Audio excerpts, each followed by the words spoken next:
हम तोहरा के पा के गलती कैनी, तू हमार दिल तोड़ देलू। चलो इहो भइल जरूरी रहे कि हम तोहरा के पा के गलती कैनी, तू हमार दिल तोड़ देलू।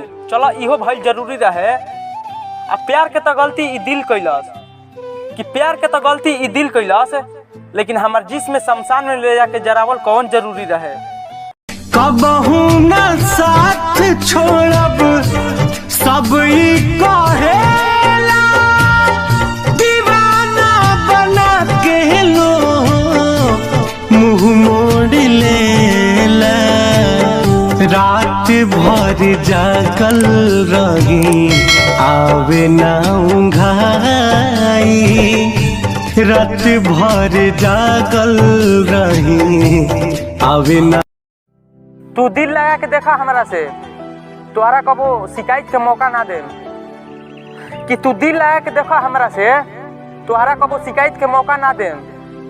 आ हई जान दे दे भले, कि सुना है करे जा, हई जान दे दे भले, लेकिन कबो तोहरा धोखा के मौका ना दे। दुखवा केहू से नयापन बतवले हई, लोर केतना विरह में बहोले हई। बिना गलती समैया बा दिहले सजा हो, दिहले सजा। प्यार में नहीं खी गोरी हम बेवफा हो। मौत का नाम तो यूं ही बदनाम है जनाब, कि मौत का नाम तो यूं ही बदनाम है जनाब। असली दर्द तो ये मानो जो जिंदगी देती है। तो हर याद बहुत ही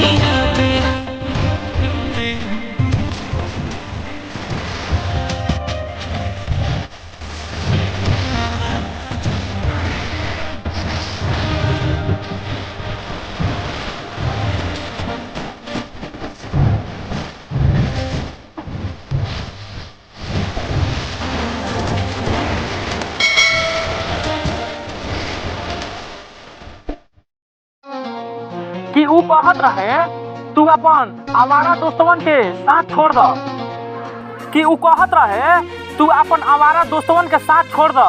तो सुना, तू हमार दोस्ती निभा पैबू का? कि सुना, तू हमार दोस्ती निभा पैबू का? अगर हम जब मर जाई तो तू हमार जनाजा पर कंधा देवे आ पैबू का?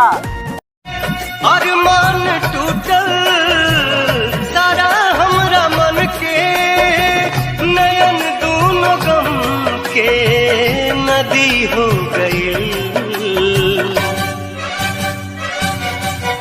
ई कैसन जिंदगी हो गई, मौत से दोस्ती हो गई।